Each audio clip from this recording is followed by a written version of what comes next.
Karena orang sukses itu bukan orang yang berhasil mendapatkan apa yang diinginkan, tapi orang sukses itu adalah orang yang berhasil menjadi orang baik. Hadirin hadirat, mustami'in mustami'at, bapak-bapak, ibu-ibu, adik-adik, seluruh jamaah, mudah-mudahan dikaruniai panjang umur, sehat walafiat fi taatillah. Islamnya semakin mantap, imannya semakin kuat, akhlaknya semakin mulia, takwanya semakin sempurna, ibadahnya makin istiqomah. Selamat, mulia, bahagia dunia akhirat. Dalam rangka halal bihalal yang dilaksanakan oleh warga masyarakat Getas Kerep, pertama perkenankan saya menghaturkan doa taqabbalallahu minna wa minkum ajma'in, ja'alanallahu wa iyyakum minal aidina wal faizina wal. Mudah-mudahan semua ibadah kita khususnya di bulan Ramadan diterima oleh Allah. Mudah-mudahan kita semua tergolong orang-orang yang kembali fitrah. Setelah 1 bulan kita menjalani training center dalam daurah Ramadan, masyarakat Islam Indonesia itu mempunyai 3 konsep. Ada yang punya konsep syawalan, ada yang punya konsep halal bihalal, ada yang punya konsep lebaran. Kira-kira warga Getas Kerep ikut konsep yang syawalan, yang halal bihalal, atau yang lebaran?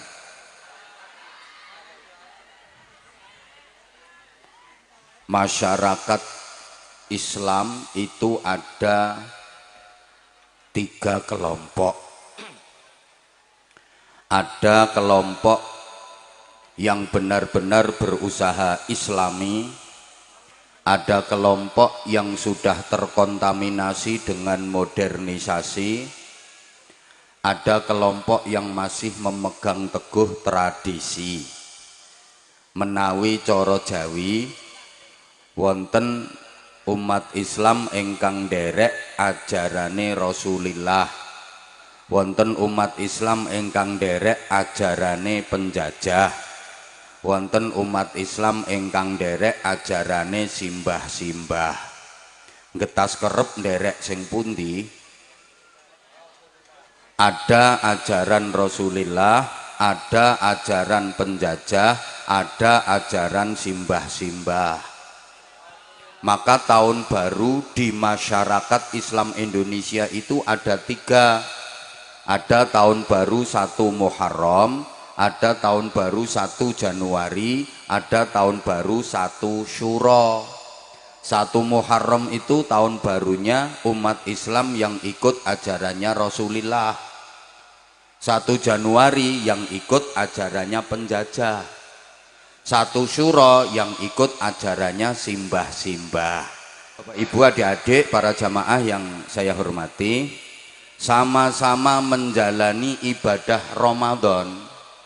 Pasca Ramadan, setelah Ramadan selesai, masyarakat Islam Indonesia itu ada 3 semangat. Ada semangat syawalan, ada semangat halal bihalal, dan ada semangat lebaran. Syawalan itu semangatnya kaum santri, kaum sarungan, kaum gamisan. Halal bihalal itu semangatnya priayi, kaum celonoan. Sedangkan lebaran itu semangatnya wong abangan yang orang ngaji, kaum abangan. Saya ulang, Syawalan itu semangatnya santri, kaum sarungan.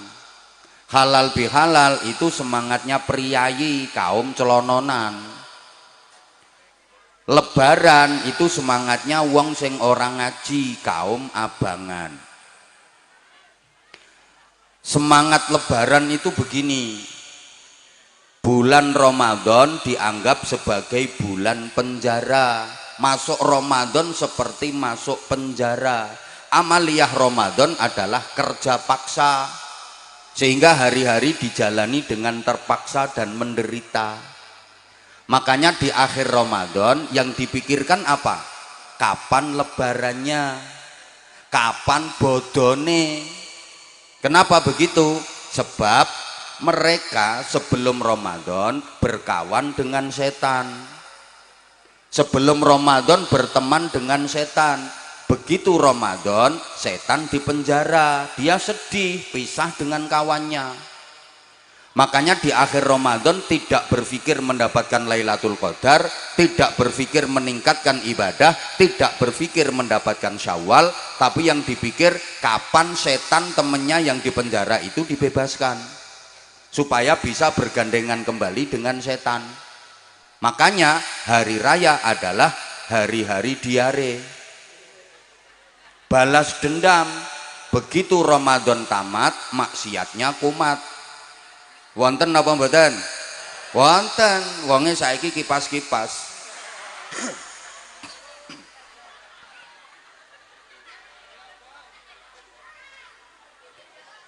Begitu Ramadan selesai, ibadahnya prei. Kemarin Ramadan sholat malam, taraweh dan witir. Sekarang sholat malamnya terus nopo prei. Itulah getas kerep. Ramadan kemarin tadarus Quran, sekarang Ramadan selesai, tadarus Qurannya terus nopo prei. Itulah getas kerep. Itu namanya lebaran. Begitu Ramadan selesai, semuanya bubaran. Kalau semangat halal bihalal itu masyarakat Indonesia modern.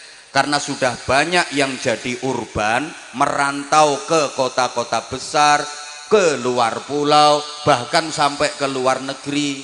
Ketika 1 Syawal, semuanya libur, pengen pulang, mudik ke kampung halaman. Sesampai di kampung halaman, pengen bisa silaturahim kepada semua keluarga, padahal waktunya terbatas. Nggak mungkin selesai kalau semuanya. Maka dicari cara bagaimana supaya silaturahim bisa terselesaikan dengan cara mudah. Dibikin acara, dalam 2 jam silaturahim selesai. Seperti malam ini. Ini halal bihalal. Sedangkan Syawalan itu semangatnya santri yang harus mengikuti sunnah Nabi.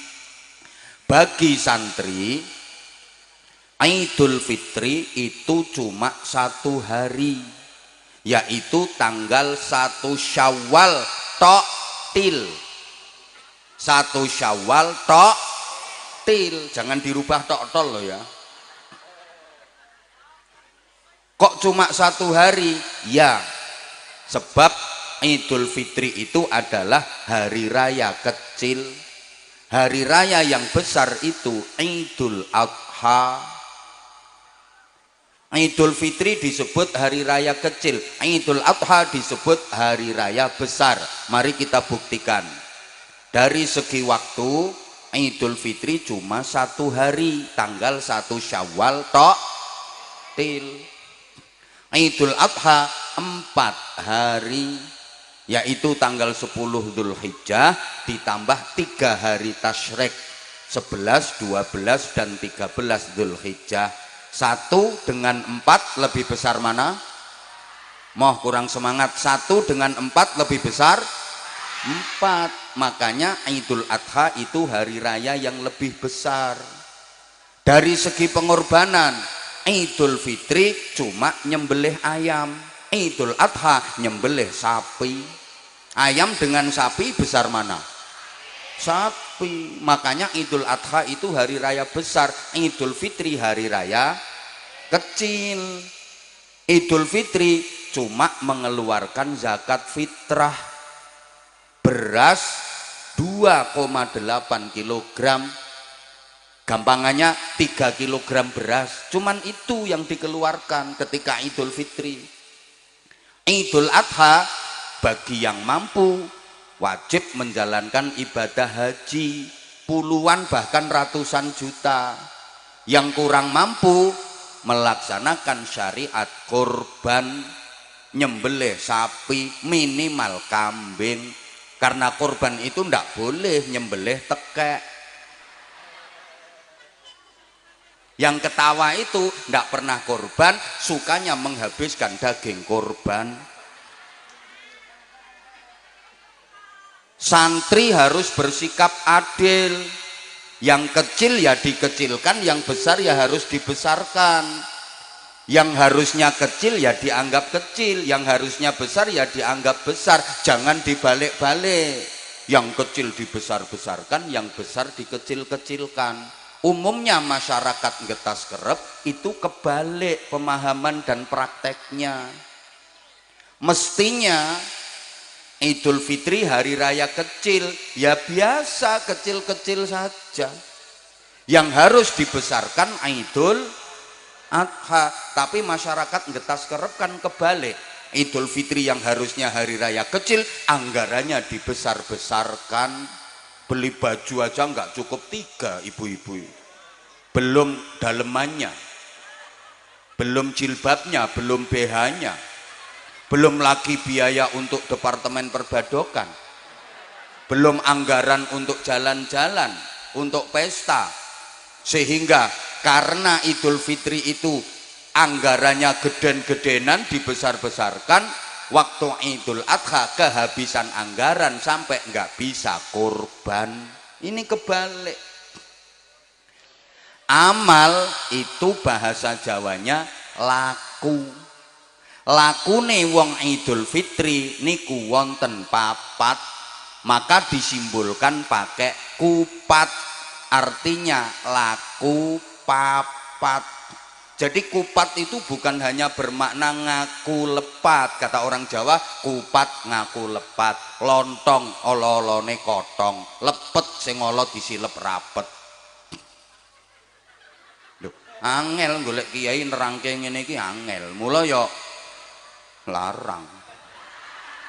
Pengen murah ya ketua RT-mu kon ceramah. Loh, kupat itu bukan hanya bermakna ngaku lepat, tapi kupat itu artinya laku papat. Itu sebenarnya isyarat, tapi oleh masyarakat dijadikan sebagai syarat, padahal sebenarnya cuma isyarat.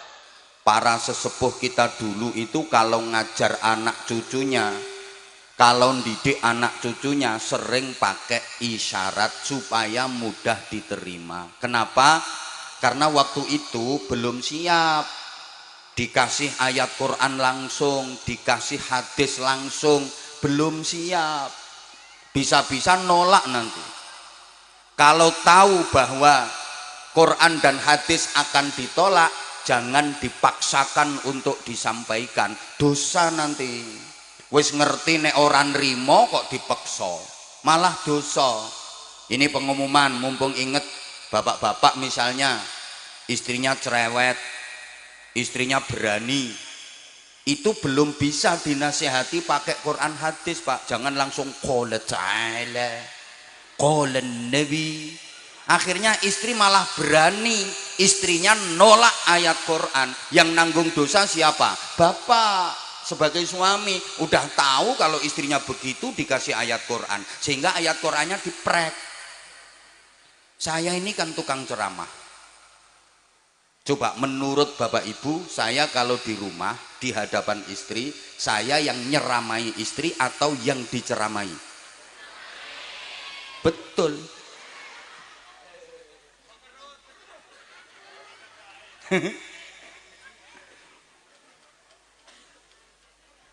Kalau dikasih langsung ayat Quran, langsung hadis, bisa-bisa ditolak.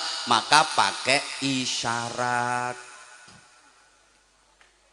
Warga Getas Kerep, ini misalnya langsung suruh ngeluarin duit untuk syukuran, biasanya berat. Karena orang sini kan agak pelit-pelit. Tapi kalau dirayu supaya hidupmu selamat, bikin selamatan, masak-masak, nanti ada ingkungnya gini, maka hidupmu akan selamat. Enteng.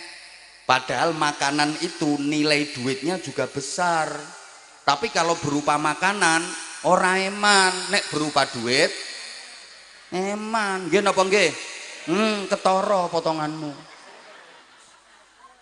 Makanya dinamakan selamatan supaya uripe as-shadaqatu tadfa'ul bala. Sedekah itu tolak bala. Dalilnya itu. Tapi kalau langsung dikasih qalan Nabi, masyarakat nggak mau nerima. Nah, ketika selamatan suruh bikin tumpeng. Itu artinya 5 waktu sing mempeng, jangan sampai ditinggalkan. Atasnya lancip disebut buceng. Itu artinya le nyebut sing kenceng, leh zikir aja nganti kendo. Ayat Quran, ya ayyuhalladzina amanu dzkurullaha dzikran katsira. Wahai orang-orang yang beriman, berzikirlah kepada Allah dengan zikir sebanyak-banyaknya. Kalau dikasih qala ta'ala enggak mau nerima, maka dikei isyarat buceng, ne nyebut sing kenceng. Tapi sama anak-anak muda dipleset-plesetkan. Tumpeng nek pengen metu kudu mempeng. Buceng supaya mlebu kudu kenceng. Duh, kayak manten. Itu orang Jawa luar biasa loh filosofinya. Isyarat manten di pelaminan itu biasanya didampingi 2 anak perempuan kecil-kecil yang wajahnya mirip, disebut kembar mayang.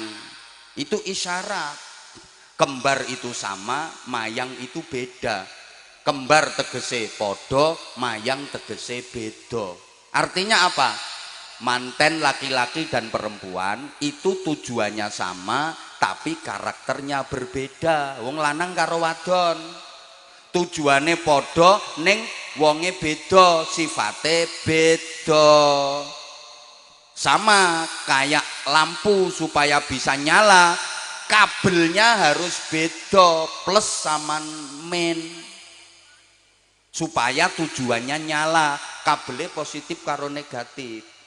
No, lampu kok kabelnya podo positif, konslet. Lampu kok kabelnya podo negatif, konslet. Mantenan begitu malam pertama masuk kamar, loh bojoku kok podo karo aku, LGBT, konslet. Karena memang laki-laki dengan perempuan itu beda. Bapak sama ibu itu kan beda. Bapak suka mengecilkan hal yang besar, kalau ibu suka membesarkan hal yang kecil. Wong lanang kuwi senengane nyileke barang sing gede. Masalah gede iki dianggap cilik.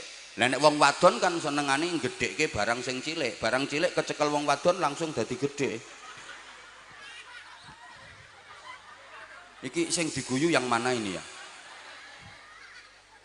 Memang beda. Laki-laki itu kreatif, perempuan itu sensitif. Laki-laki itu rasional, perempuan itu emosional. Laki-laki itu lebih mengedepankan pikiran, perempuan lebih menggunakan perasaan. Suami itu pakai pikiran, istri pakai perasaan. Makanya kalau terjadi cekcok suami istri, suami biasa ngomongin istrinya, sampeyan orang mikir. Makanya bu mikir, kata istrinya, ya sampeyan wong lanang orang ngerasake dadi wong wadon. Laki-laki itu pakai pikiran, kalau ada apa-apa mikir.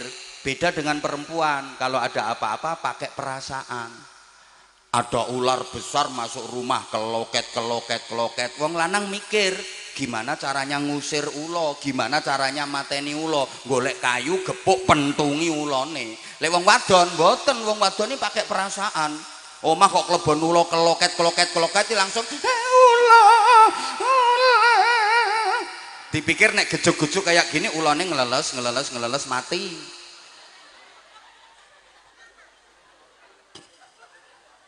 Halo? Ibu-ibu misalnya lagi masak, kompor yang meledak, dor! Lah meledak kok, mosok kompornya meledak, cerut. Lo laki-laki kalau ngelihat ada kompor meledak, api berkobar-kobar, mikir, nyari kain basahi, kebyok ke, golek banyu siram ke. Lah nek wong wedok kan, dikira kalau ditangisi terus apinya mati. Mau pergi ke Jakarta pakai kereta, begitu nyampe stasiun ketinggalan kereta, keretanya udah berangkat. Lek wong wedok nangis, ketinggalan kereta. Dipikir nek ditangisi terus keretanya sing wis berangkat mundur serut. Lek wong lanang ora. Wah ketinggalan kereta piye carane mangkat? Ana truk lewat celingkrik munggah gandul truk. Terus nanti manten itu balang suruh. Orang dulu gitu. Ini isyarat balang suruh. Suruh itu tegese ora kok kesusu leh weruh. Maksudnya ngangsu kaweruh agar sama-sama weruh, sama-sama mengetahui, agar engkau tahu apa yang ada di hatiku, aku pun tahu apa yang ada di hatimu, sehingga engkau tahu apa yang ku mau, aku pun tahu apa yang kau mau. Kalau dalam bahasa ayat Qur'annya lita'arofu, agar saling mengenal, saling mengetahui antar suami istri. Duh, ini isyarat. Begitu pengantin sudah deket, coba toh diperhatiin, mangke manten kakung, manten lanang midak telur, ngidein ndok nganti pecah piar. Manten wadon mijii kok misui. Lah ini artinya apa? Rumah tangga itu seperti telur. Orang berkeluarga itu seperti telur, bunder ser, mumet, ruwet, rentet, jibek, judek. Maka suami sebagai kepala rumah tangga harus bisa memecahkan masalah seperti memecahkan telur itu, mencari solusi. Istri membantu, memberikan dukungan dan doa, ikut berpartisipasi. Maka istri harus punya rem cangkem, suami harus punya rem tangan. Jangan sampai istri nggak punya rem cangkem, ada masalah langsung cangkemnya wadak kadak kadak kadak kadak kadak kadak. Suami nggak punya rem tangan, ono masalah plok tangannya plok plok, istrinya etek etek, suaminya plok. Jadilah rumah tangga itu mereknya etek etek.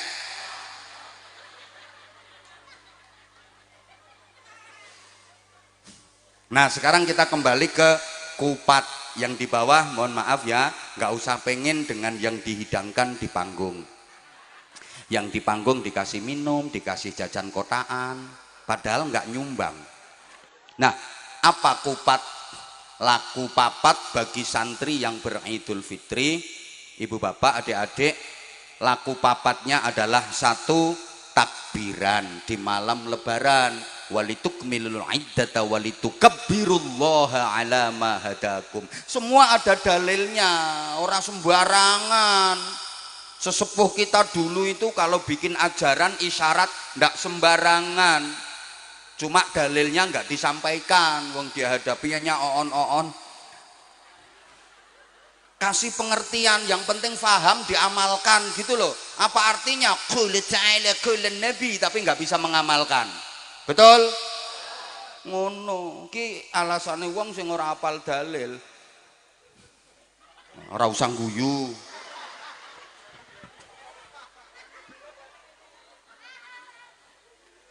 Nomor satu, takbiran di malam lebaran.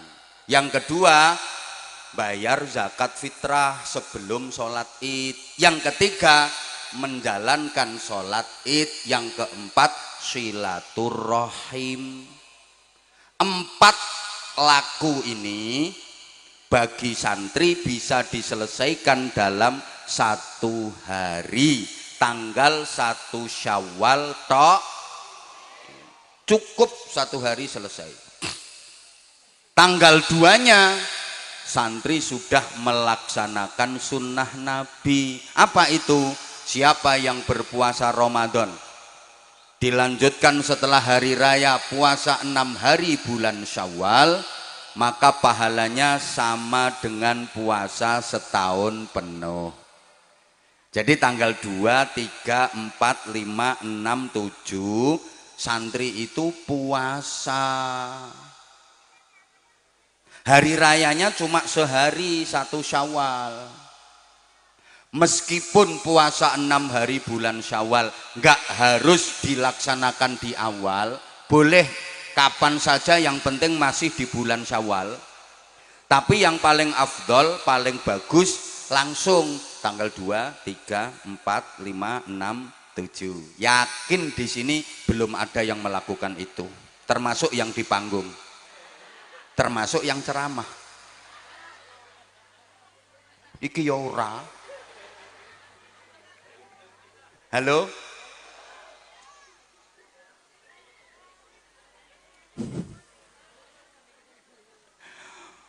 Udah Bapak Ibu jamaah yang saya hormati rahimakumullah. Bulan sesudah Ramadan yang sekarang ini kita jalani disebut Syawal. Secara bahasa Syawal itu artinya berkembang dan meningkat. Kita harus meningkatkan kualitas diri, meningkatkan prestasi ibadah, meningkatkan iman dan takwa. Tandanya apa? Kalau kita benar-benar Syawal, dilihat kemarin warga Getas Kerep puasanya masuk jenis puasa ulo apa puasa uler? Halo? Ya Allah, aku rati gatekke. Untuk mengetahui kita itu berhasil Syawal apa tidak, meningkat apa tidak, dilihat dulu.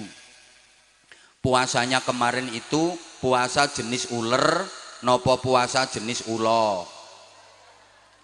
Loh, uler sama ulo itu podo-podo poso, tapi hasilnya berbeda, endingnya berbeda. Ulo meskipun habis puasa dia sama sekali nggak berubah, nggak ada perbaikan.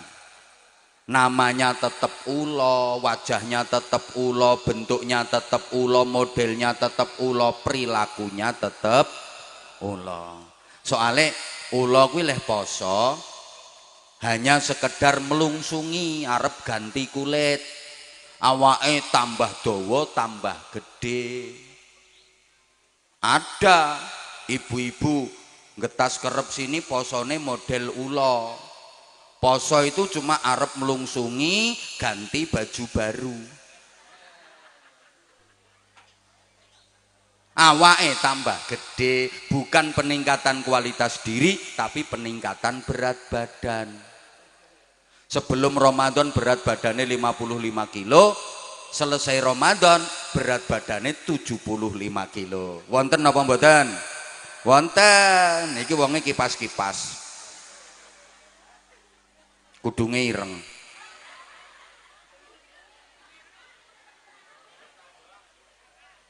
Poso ulo, habis makan sahur nggak langsung persiapan sholat subuh, melungker meleh wong ulo. Selesai berpuasa, kehadirannya tidak membawa harapan, justru malah menjadi ancaman. Ulo Ramadan sama sekali tidak membawa perubahan ke arah yang lebih baik. Ya semangatnya lebaran tadi, poso ulo. Beda dengan uler. Sebelum puasa jelek, menjijikkan, gateli, gilani, sumber penyakit. mlakune gremet, ora ana wong seneng uler. Cobi misalnya ibu-ibu ngumpul kayak gini terus tak uncali uler 2 kilo, pure bubar, ngerusak. Uler iku nggak ngapa-ngapain, nempel tok lho ngerusak. Nempel neng kulit, kulite gatel, keroken, bliduren. Nempel neng godhong, godhonge rusak, rencem bolong-bolong. Nempel neng tanduran, tandurane rusak, gering. Nempel neng buah, buahe rusak, bosok. Nempel neng untumu, nek untuku ora. Untumu rusak, krowo, uler. Makanya kalau ada orang sukanya ngerusak, bikin rusuh, biasa dijuluki uler. Pripun? Getas kerep mriki wonten ulere mboten? Ulere lanang apa wadon? Halo? Halo? Lah ulere poso berproses jadi kepompong. Bahasa Inggrisnya the ngentung. Lantong itu kan poso. Orang mangan, orang ngombe, orang rabenan. Selesai ngentung berubah jadi baik. Namanya berubah, bukan lagi uler tapi kupu. Melakune berubah, asalnya gremet sekarang terbang jadi simbol ketinggian derajat. Makanya wong getas kerep itu kalau Ramadannya berhasil, lepas Ramadan bisa terbang jadi Superman, derajatnya naik. Allahumma sholli ala Muhammad. Dilanjut. Asalnya elek, selesai puasa berubah jadi cantik. Tadinya ngerusak, habis puasa manfaat, membantu proses pembuahan. Kembang wilo iso dadi buah dibantu kupu. Tadinya wah makannya sembarang, sing dipuangan sembarang kayak ngerusak. Selesai puasa mboten sembarang leh mangan, hanya sari-sari bunga, halalan thayyiban. Ora ana kupu kok ngerokoti telek. Halo? Ya Allah. Tadinya menjijikkan, menakutkan, begitu berubah jadi kupu-kupu menyenangkan. Simbol keberuntungan. Kabeh wong seneng kupu, bocah cilik-cilik wae seneng. Omah dileboni kupu jare wong-wong arep ana tamu. Duwe anak wadon wis gede urung ketemu jodoh, omah dileboni kupu, seneng. Lho nok, omahe dileboni kupu, jodohmu arep teko. Ning sabar ya nok, kupune rupane kok ireng.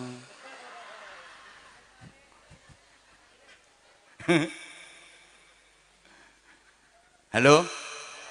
Jadi salah satu tanda kalau getas kerep ini Ramadannya berhasil, lepas Ramadan setelah berkepompong sebulan berubah jadi kupu. Sayange kata sederek-sederek getas kerep mriki habis berkepompong sebulan Ramadan, keluarnya enggak jadi kupu malah jadi codot. Nah codotnya ketawa, codotnya ternyata pakai BH.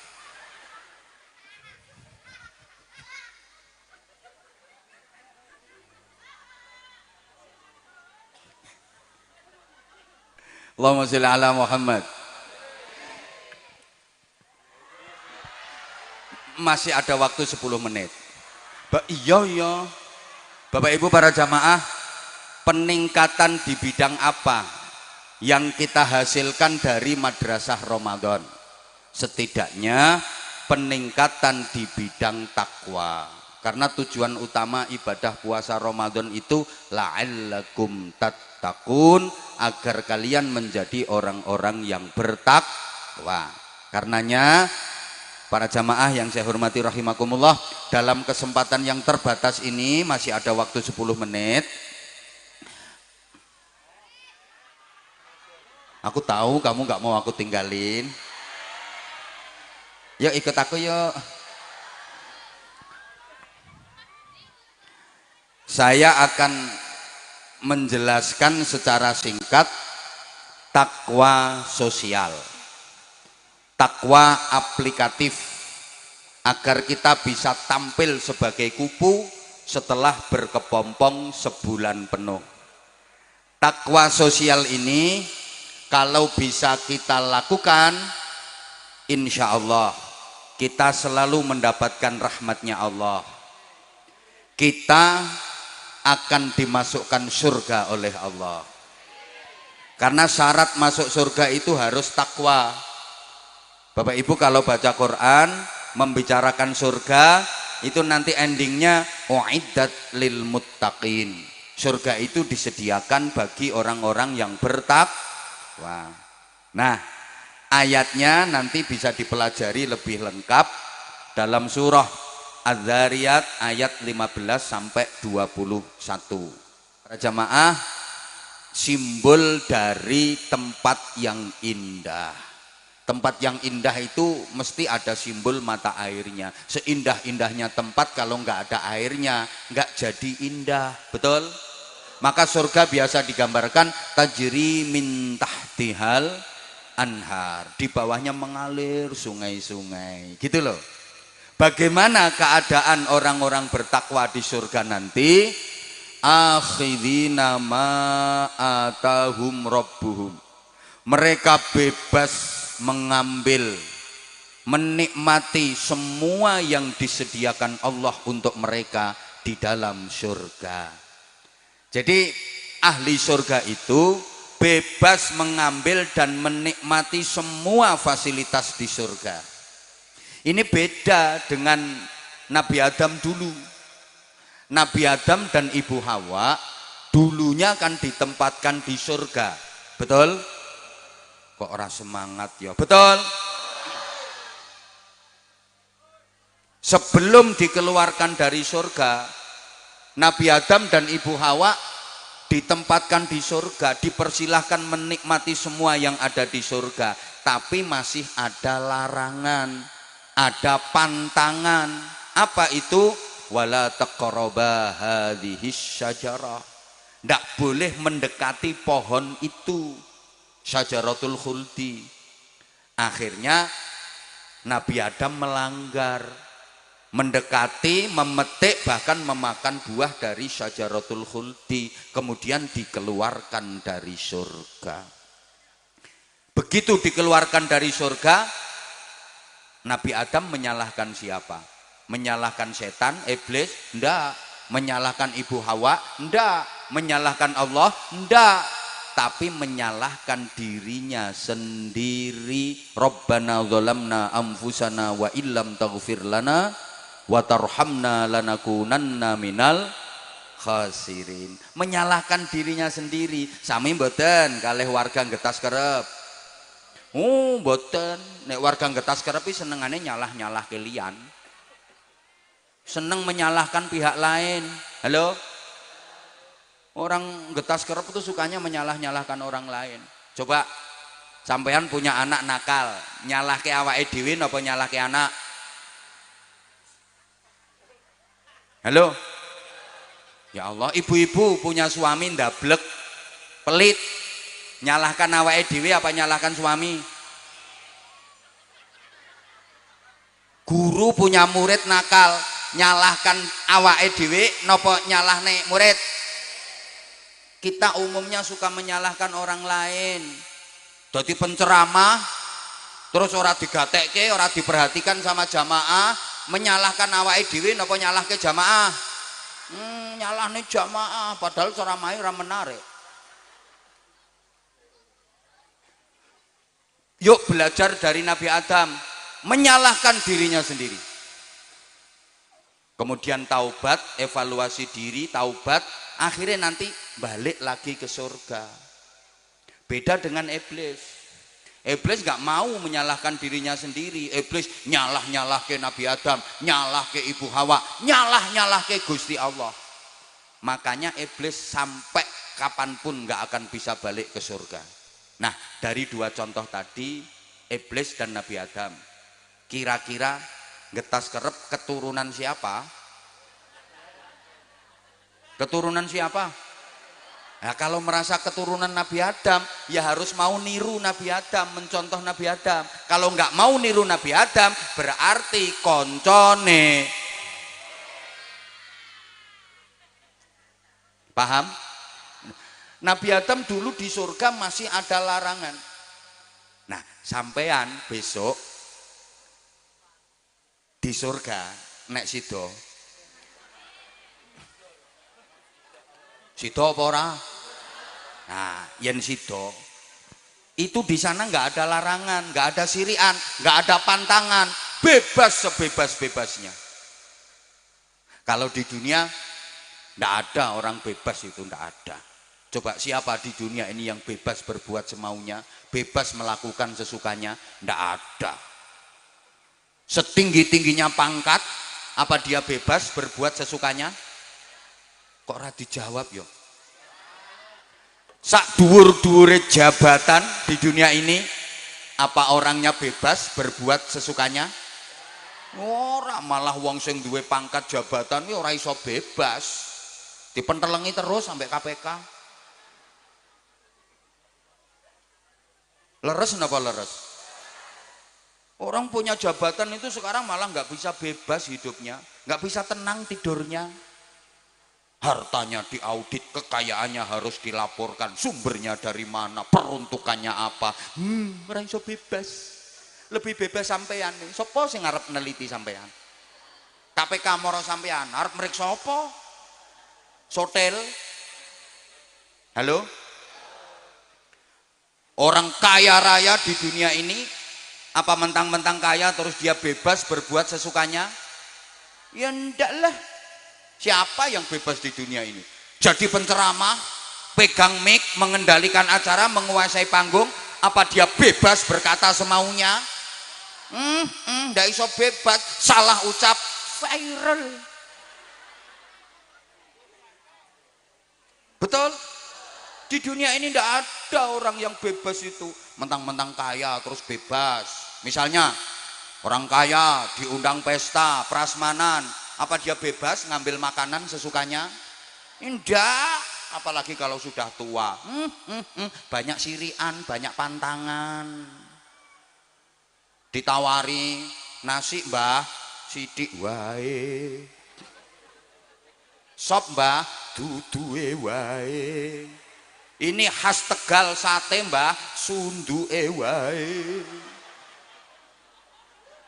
Apa maneh gek ditutke bojone gek sing wedok ki galake kaya asu manak kae.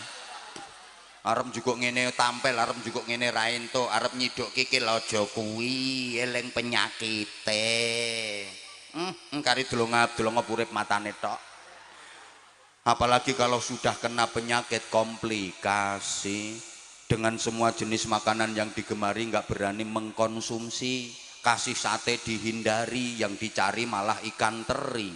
Kasih dikit tensinya tinggi, makan cumi-cumi alergi, makan sambal goreng ati asam urat kambuh lagi, ginjal keserang, cuci darah seminggu 2 kali. Kasih minum manis minta ganti karena udah punya pabrik gula sendiri. Istrinya masih cantik, udah disfungsi ereksi. Mendekati istri disingkri, walaupun minum jamu kuat tetap nggak bisa berdiri. Maunya 3 kali cuma bisa sekali, itu pun memaksakan diri.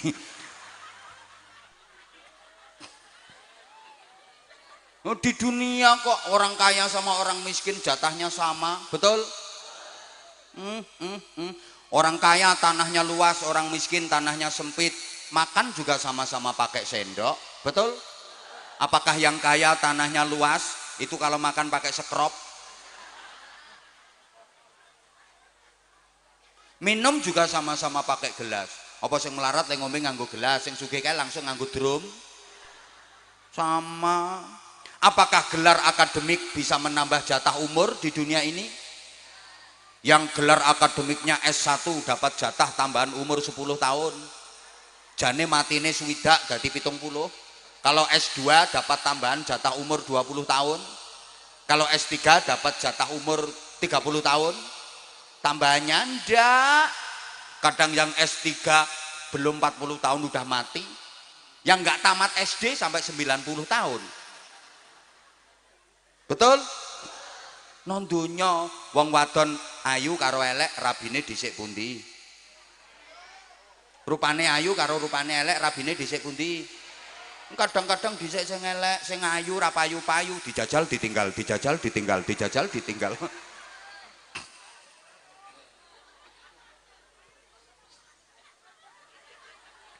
Donya kok. Yang kerja sama yang enggak kerja, jatah rezekinya banyak mana? Yang kerja sama yang enggak kerja, jatah rezekinya banyak mana? Kadang-kadang banyak yang enggak kerja. Orang yang kerja itu malah mencarikan yang enggak kerja. Betul? Loh, contoh sekarang aja loh. Yang kerja saya ceramah, jenengan enggak kerja. Ketoke aku disuguhi semene oke. Mana sempet. Arep mangan yo isin. Lah sampean yang enggak kerja, wis entek kabeh kuwi. Ini dunia.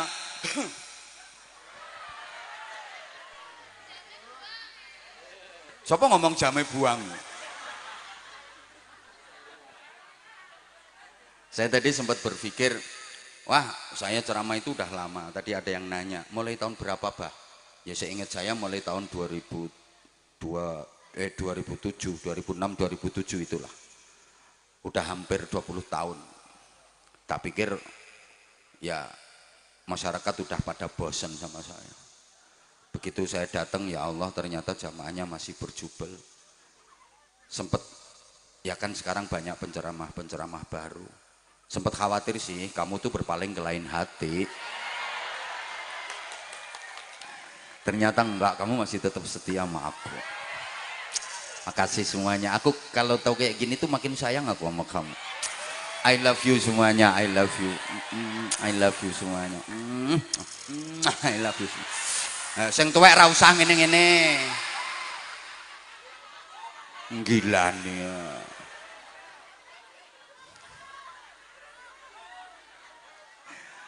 Nah, sekarang apa kriteria muttaqin?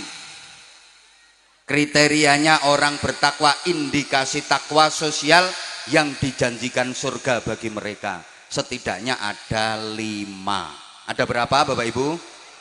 5. Yen wong Jawa wonten tembang lir-lir nika. Cahangon-cahangon penekno blimbing kuwi. Kenapa kok menek blimbing? Liringane 5. Maka ini 5 liringane blimbing. Rata-rata blimbing itu buah sing liringane 5. Ya ana liringane ming 3, soalnya sing loro dikrokoti bocah kae.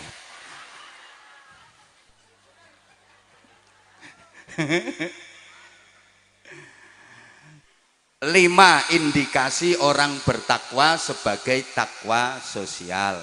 1. Innahum kanu qabla dzalika muhsinin. Mereka dulu waktu di dunia adalah orang-orang baik. Muhsinin, orang-orang yang berperilaku baik. Mereka sukses hidupnya. Karena orang sukses itu bukan orang yang berhasil mendapatkan apa yang diinginkan, tapi orang sukses itu adalah orang yang berhasil menjadi orang baik. Saya ulang, orang sukses itu bukan orang yang berhasil meraih apa yang diinginkan, tapi orang sukses adalah orang yang berhasil menjadi orang baik. Rawahu Abah Anza. Sukses itu bukan berarti berhasil mendapatkan apa yang diinginkan, tapi sukses itu berhasil mendapatkan kebaikan.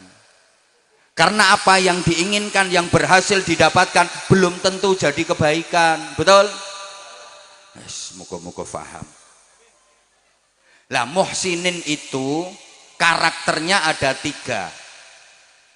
Ali Imran 134.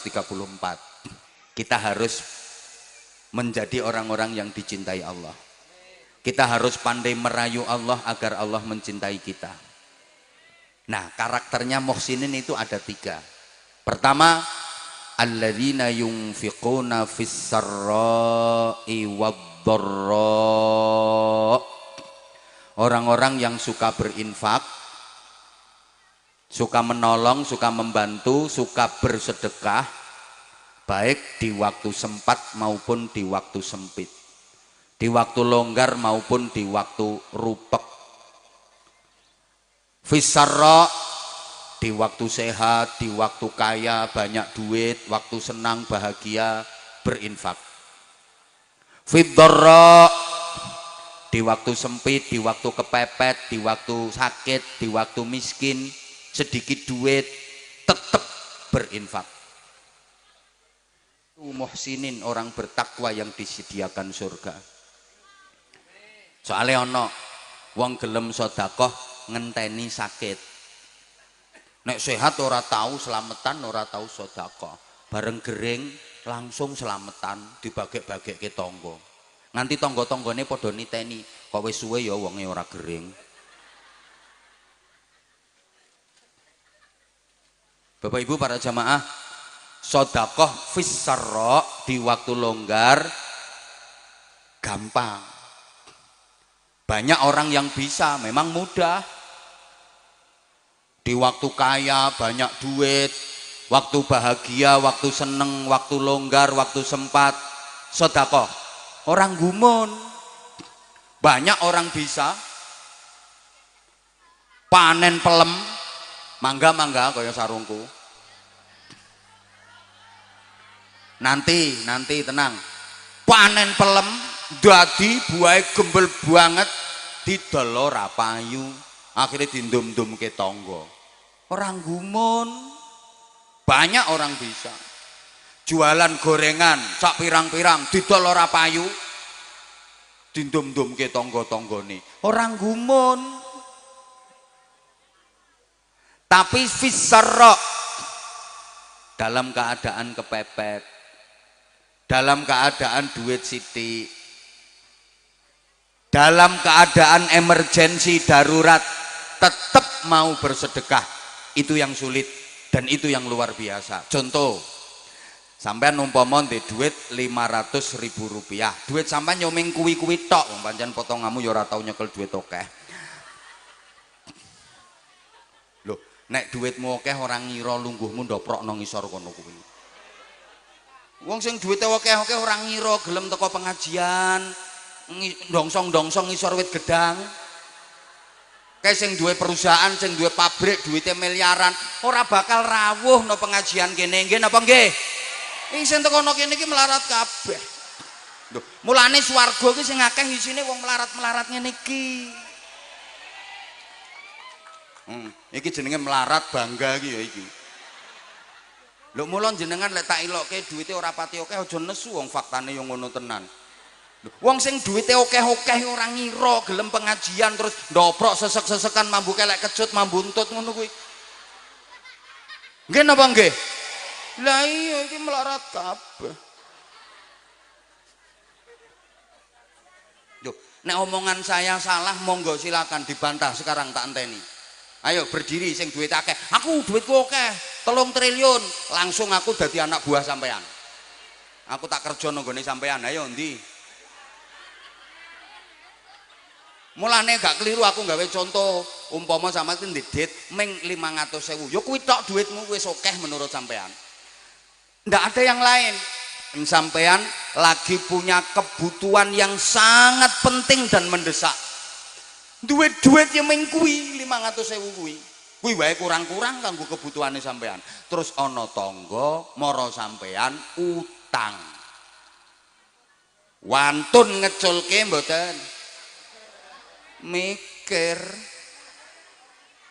Berani ngelepas napa mboten?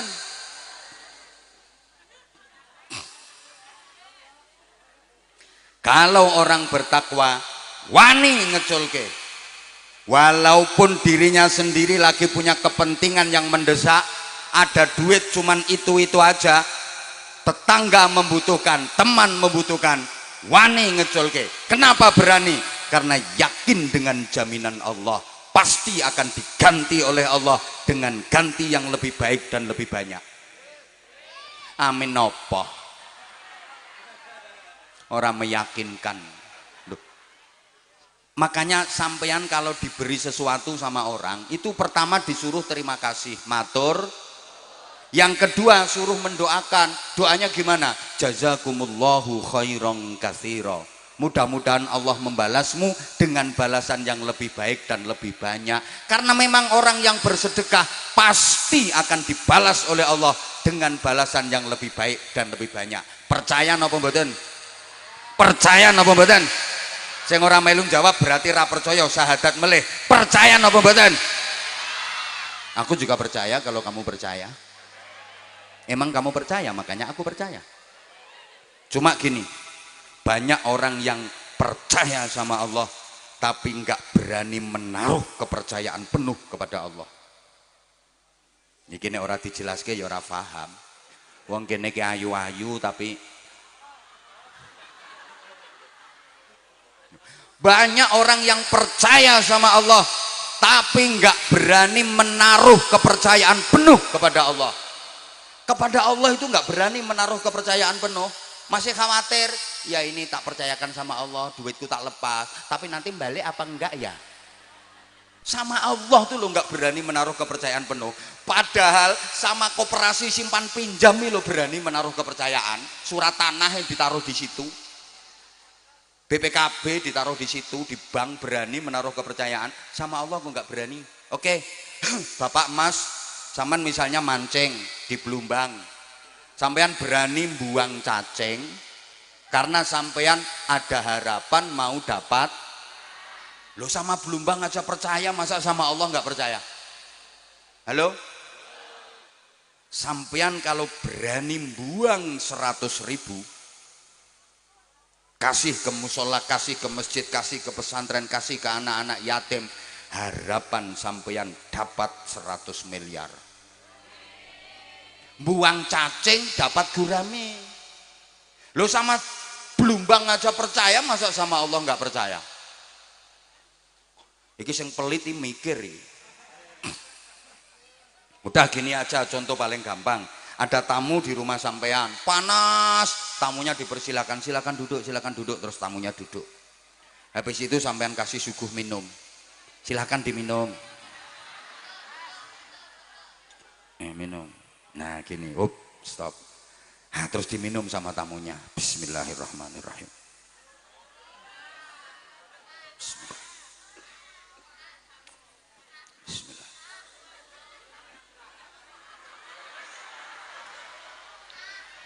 Saking hausnya, tamu minum itu koret-koret sampai tetes terakhir. Sebagai tuan rumah yang baik, tahu kalau gelasnya kosong, dia pakai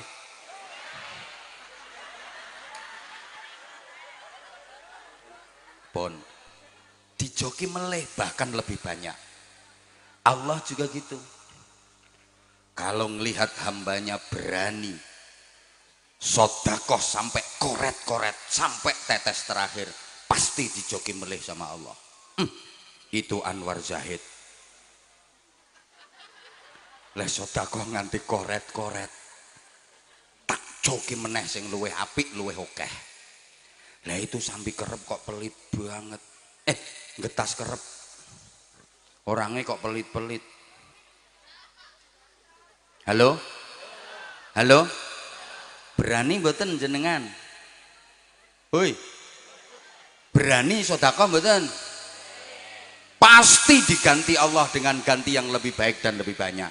Kedua, kan muhsinin itu kriterianya 3. 1, yunfiquna fis sarra'i wadh-dharra. Yang kedua, wal kadhiminal ghaidha. Ayat ini kan biasa dibaca kalau ada acara halal bihalal. Mampu menahan amarah, iso ngampet kanepson, ora nesuan, tidak jadi pemarah, pembenci apalagi pendendam, tapi jadi punya kesabaran yang tinggi.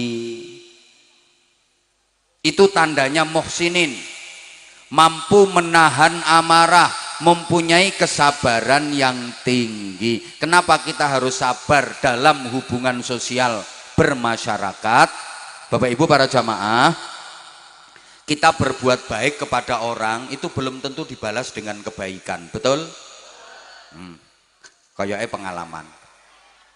Ngapiki wong urung karuan dibales apik karo wong kuwi. Nggih napa nggih? Kadang diwapiki ra karuan balese nang kita elek. Wonten napa mboten? Wonge teko. Ketoke kudunge coklat.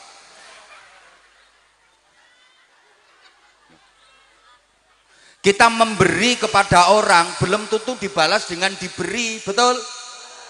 Ya Allah, mau kurang semangat tak baleni. Kita berbuat baik kepada orang lain, belum tentu orang lain itu membalas kita dengan kebaikan, betul? Kita memberi kepada orang lain, belum tentu orang yang kita beri itu membalas kita dengan memberi, betul? Makanya saya pesen Bapak Ibu sampean, kalau memberi kepada orang lain jangan berharap balasan dari orang itu. Saya ulang, sampean berbuat baik kepada orang lain jangan berharap dibalas kebaikan sama orang itu. Sampean memberi sesuatu kepada orang lain jangan berharap dibalas diberi oleh orang itu. Kalau sampean berharap balasan dari orang itu, siap-siap kecewa, siap-siap sakit hati. Ada guru ngajar muridnya, berarti itu guru memberi ilmu kepada muridnya, betul? Lah kok gurunya berharap balasan dari muridnya, pasti gurunya kecewa. Karena nggak mungkin muridnya bisa membalas. Paham? Ya Allah, kayaknya kok ora paham ngono kayaknya. Guru ngajar muridnya berarti guru memberi ilmu kepada muridnya. Lah kok gurunya berharap diberi ilmu oleh muridnya? Kecewa, sakit hati, nggak mungkin muridnya bisa membalas. Orang tua membiayai anaknya di bidang pendidikan, sekolah, mulai pos PAUD, PAUD, playgroup, TK sampai perguruan tinggi sampai sarjana lengkap. Kok orang tua berharap balasan dari anaknya, pasti kecewa. Betul? Saya memberikan ceramah kepada sampean semua, kok saya berharap balasan ceramah dari sampean semua? Kecewa saya, nggak mungkin.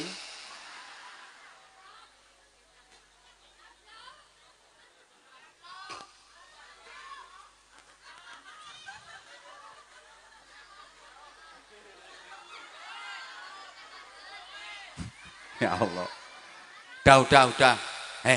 Pokoknya kalau kita memberi kepada orang lain jangan berharap dibalas dengan diberi, karena manusia itu selalu ada 3 level. Kalau dalam surat Fatir itu tsumma awrathnal kitaba alladzina istafaina min ibadina faminhum zalimun li nafsihi wa minhum muqtasid wa minhum sabiqun bil khairati biiznillah. Orang itu selalu ada 3 jenis, ada yang zalimul li nafsih, ada yang muqtasid, ada yang sabiqum bil khairati biiznillah. Zalimul li nafsih, diberi tidak membalas memberi atau membalas lebih sedikit. Muqtasid, diberi membalas sama, timbal balik, lung tinulung. Sabiqum bil khairati biiznillah, diberi membalas lebih. Kira-kira di Getas Kerep sini yang paling banyak yang mana? Ketika diberi membalas lebih, membalas sama, atau tidak membalas, mana yang lebih banyak?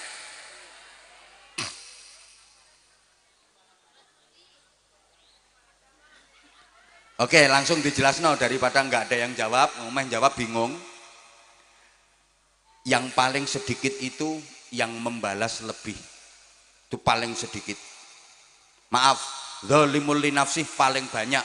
Wong masyarakat kita itu kayak tumpeng itu loh, kayak tumpeng. Paling bawah itu paling ombo dewe, paling gede dewe, sing tengah tanggung, dhuwur dewe lancip niku paling sithik. Dadi sing lancip paling sithik niku sabiqum bil khairati biiznillah. Sing tengah-tengah kuwi muqtasid, sedengan. Sing paling ombo ngisor dewe paling akeh kuwi zalimul li nafsih. Maaf. Halo. Yang paling membutuhkan kesabaran ekstra itu menghadapi orang yang zalimul li nafsi, diberi membalas lebih sedikit atau bahkan tidak membalas sama sekali. Ini yang membutuhkan kesabaran ekstra. Paling enak itu menghadapi orang yang sabiqum bil khairati biiznillah, Ketika diberi dia membalas lebih. Siapa itu? Orang tua, terutama ibu. Ibu kalau diberi sama anaknya, ibu pasti akan membalas lebih. Karena memang ibu ke anak itu hanya memberi, tak harap. Kan ada lagunya, ibu ke anak itu hanya memberi, bagai sang surya. Maka ada peribahasa, cinta ibu sepanjang jalan, cinta anak sepanjang galah kedawan kilan.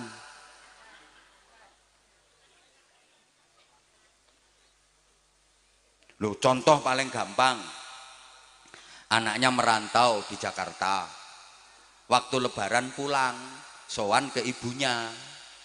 Paling anak itu cuma bawa minyak goreng 2 kilo, gula 2 kilo, roti kaleng sing tanggung 1, itu pun wis dibuka segele, dijukuk wafere,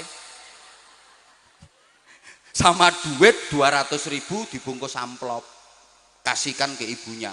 Tapi anak 6 digawa kabeh. Tekan ibune kono anak 6 disangoni 100.000, 100.000, 100.000 kali 6, torok ibune wisan. Itu dibelehke pitik, tukokke sate, dimasakke reno-reno. Ibu pasti memberi lebih. Begitu anak balik pulang ke Jakarta, bagasi mobil kebak, beras sak ketane blusek mlebu, klopo sak degane blusek mlebu, pitik sak kandange digawa. Begitu anak udah balik Jakarta, ibunya di teras rumah tenger. Alhamdulillah rampoke wis minggat.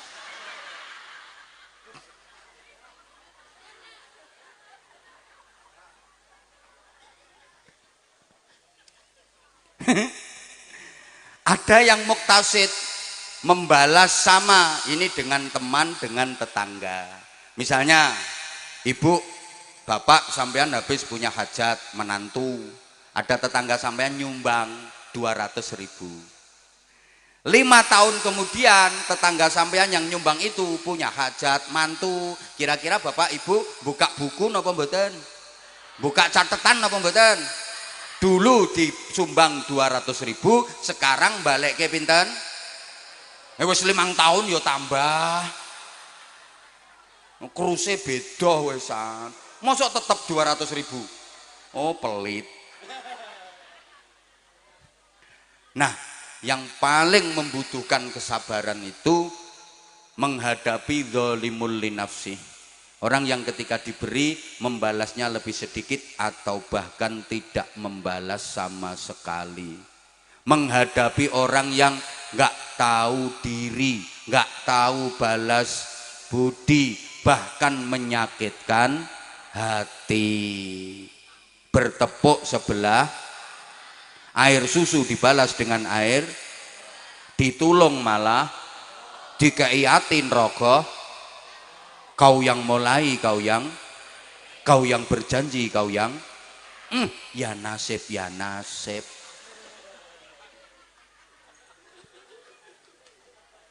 Ada orang seperti itu, kayaknya di Getas Kerep banyak deh. Disumbang ping 5 balike ming 1. Wonten mboten? Ngono, wonge saiki nganggo kudung warna pink.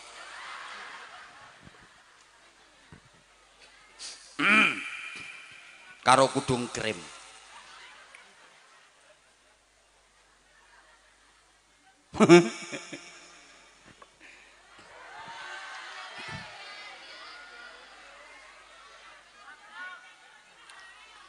Kok rewel toh? Omahmu ngendi engko tampiri tak ceritani dhewe. Nah, sekarang yang kedua, kalau tadi nomor 1 muhsinin. Yang kedua, kanu qalilam minal laili ma yahjaun. Mereka orang-orang bertakwa yang dijanjikan surga di waktu malam tidurnya sedikit. Kalau malam tidurnya hanya sedikit. Kok malam tidurnya sedikit? Bukankah Allah menciptakan malam untuk tidur, untuk istirahat, siang hari untuk kerja, cari maisha? wa ja'alna al-laila libasa wa ja'alna an-nahara ma'asya. Memang Allah menciptakan siang hari untuk cari ma'isyah, malam hari untuk beristirahat. Tapi kalau kita memang benar-benar ingin bisa sampai ke surga, untuk bisa sampai ke sana butuh biaya yang banyak, modalnya banyak. Kalau hanya mengandalkan amal biasa kurang, maka kita harus berani melakukan amal lembur malam hari. Mudah-mudahan paham. Kayak Bapak Ibu misalnya sampean lagi butuh duit banyak, lagi butuh biaya banyak. Kalau mengandalkan hasil kerja, gajian tidak cukup, ditawari lemburan dengan gaji lebih besar. Purun apa purun? Ya mesti purun. Lah kita ini butuh ke surga, butuh pahala banyak, butuh amal banyak. Kalau mengandalkan amal normal biasa, rasa-rasanya berat untuk bisa sampai ke sana. Kurang. Maka kita ditawari amal ekstra, lembur malam hari. Kok kayaknya berat gitu? Apa amal ekstra lemburan malam hari itu? Paling boten ada 3. Pertama, wa minal laili fatahajjad bihi nafilatan lak asa an yab'atsaka rabbuka maqaman mahmuda. Dan dari sebagian malam bertahajudlah sebagai tambahan amal untuk mendapatkan pahala ekstra, agar kalian ditinggikan derajatnya oleh Allah Subhanahu wa ta'ala. Warga Getas Kerep, kalau malam hari waktu tidur biasanya tengah wengi, lewat tengah wengi ngelilir, nggih. Nggih. Ngopo? Nguyuh. Bareng nguyuh langsung sholat. Mboten. Ngopo bareng nguyuh? Turu. Ya Allah, berarti Getas Kerep ora cara cewek nggih. Lah bareng nguyuh langsung turu. Ih, ayu-ayu padha kepet. Gila nih. Coba, apalagi yang sudah sepuh, mohon maaf, kalau malam tidur 8 jam penuh utuh, ndak mungkin kuat. Jam 9 turu, bangun-bangun jam 5 nggak mungkin bisa tanpa terbangun. Kenapa? Karena merasa sudah cukup. Kalau nggak gitu kepuyuh, kebelet kudu pipis gak iso ngampet. Pasti itu kalau udah di atas 60 tahun. Nggak mungkin dalam keadaan normal berangkat tidur jam 9, bangun-bangun jam 5 tanpa ngelilir, nggak mungkin bisa. Kenapa? Merasa sudah cukup. Kalau nggak gitu ya kebelet kudu pipis, mesti bangun. Itu memang teguran dari Allah. Kalau usiamu sudah segitu, malam itu pasti dibangunin sama Allah. Maunya Allah disuruh mendekat sama Allah, disuruh tahajud. Lawang Getas Kerep kok meng the piece of the chur. Bahasa Inggris. Nek wong lanang iki bahasa Inggrisnya piece of the chur. Nek wong wedok piece of the chest. Ya memang suaranya beda kok. Wong lanang ya cur keracak-keracak, wedoknya yes. Kadang si ana seruitane. Nah, aku ngene iki ya penelitian ngene.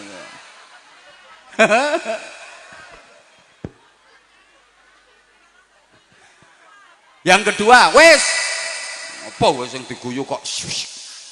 Yang kedua, yatluna ayatillahi ana al-lail. Lemburan amal malam hari yang kedua, baca ayat-ayat Allah di keheningan malam, maca Quran. Syukur-syukur iso angen-angen sak maknane kok sak mangane. Halo? 1 tahajud, 2 baca Quran. Yang ketiga, zikir wengi engkang suwe. Itu 3 amal lemburan. Bukankah kemarin Ramadan sudah dilatih tiap malam taraweh, witir, berarti suluh tahajud istiqomah setelah Ramadan. Tiap malam baca Quran, tadarus. Sekarang lanjut. Mbok ora digatekke aku ngomong. Padahal yang di sana udah nunggu aku.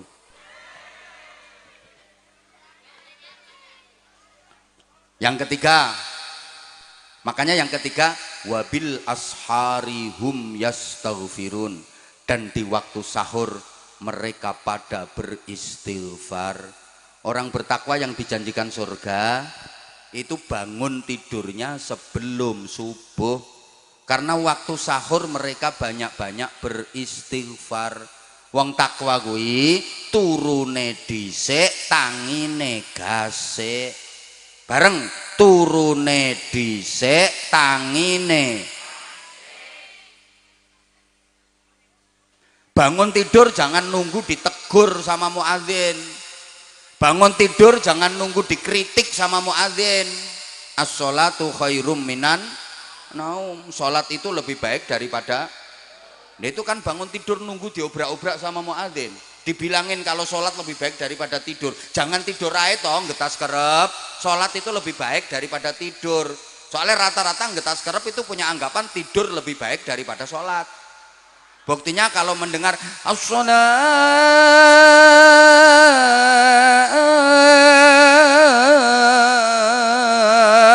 khairum minan naum. Ora penak ya ora laris lambemu. Coba ketika mendengar seruan as-sholatu khairum minan naum, lebih banyak mana yang ke masjid berangkat sholat daripada yang masih tidur?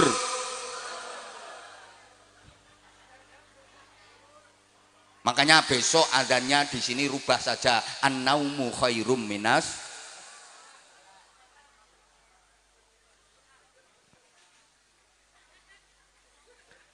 Perbanyak istighfar Bapak Ibu. Rasulullah itu nggak pernah salah, nggak pernah dosa, sedikit pun nggak ada. Itu kalau istighfar mohon ampun kepada Allah tiap hari nggak pernah kurang dari 100 kali. Sami nggih kalih ngetas kerep pret. Mung jak istighfare mulat ngono.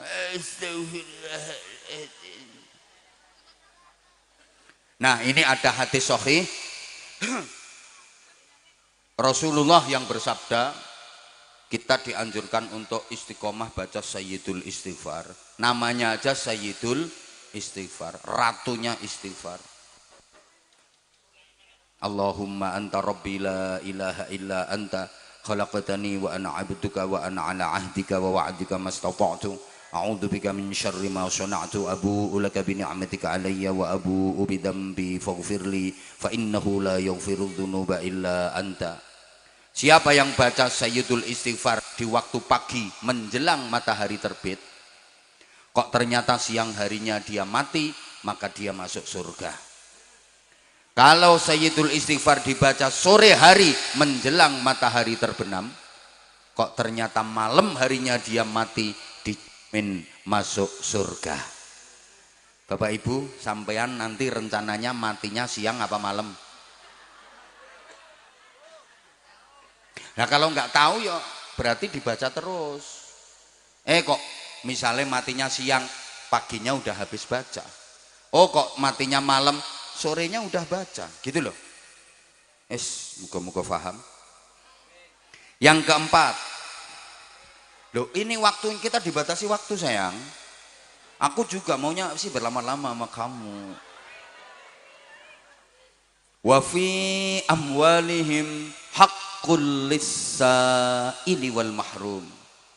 Dan di dalam harta kekayaan mereka ada haknya orang miskin yang meminta-minta atau yang tidak meminta demi menjaga kehormatan dan harga diri.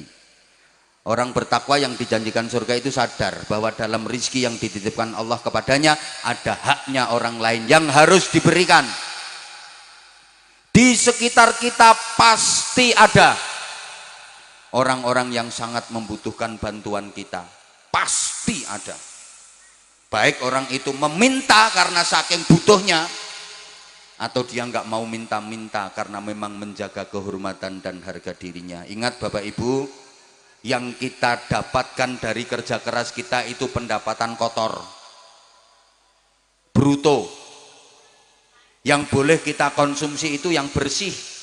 Dari kotor menuju neto bersih itu ada proses namanya zakat. Makanya zakat itu maknanya pembersihan, minimal infak, sedekah, gitu loh. Halo? Lah kalau nggak dikeluarkan sama sekali, dapat rezeki diembat semua, itu orang geragas itu namanya. Kayak disuguh lemper, diuntal sak kulit-kulite, sak godong-godonge, sak biting-bitinge. Wong celutak. Masa dapat ikan lele kok dimplok sak ndase, sak rine, sak telek-teleke. Semoga-moga paham. Terakhir. Ya terakhir yo. Wah, kok lonjat lanjut ae. Wong wedoke kadung kenaan terus ora gelem wis ngono kuwi. Wa fil ardi ayatul lil muqinina wa fi anfusikum afala tubsirun. Dan di bumi ada tanda-tanda kekuasaan Allah bagi orang-orang yang yakin. Belajar terus, belajar terus, belajar terus. Menambah keyakinan dan keimanan kepada Allah. Dan pada diri kalian sendiri juga harus diperhatikan. Apakah kalian tidak memperhatikan? Artinya orang bertakwa yang dijanjikan surga itu bukan hanya mengurusi orang lain, manfaat orang lain sampai melupakan keselamatan diri sendiri. Ndak, dirinya sendiri juga diperhatikan. Jangan seperti lilin menerangi lingkungan tapi tubuhnya sendiri terbakar habis, tahu-tahu mati belum sempat amal. Jangan sampai kayak gitu. Di samping ngurusi eksternal, jangan lupakan internal. Kepentingan diri sendiri juga diperhatikan. Ceramah terus sampai nggak mikir fisik, nggak mikir kesehatan. Lah itu 5 kriteria orang bertakwa yang dijanjikan surga.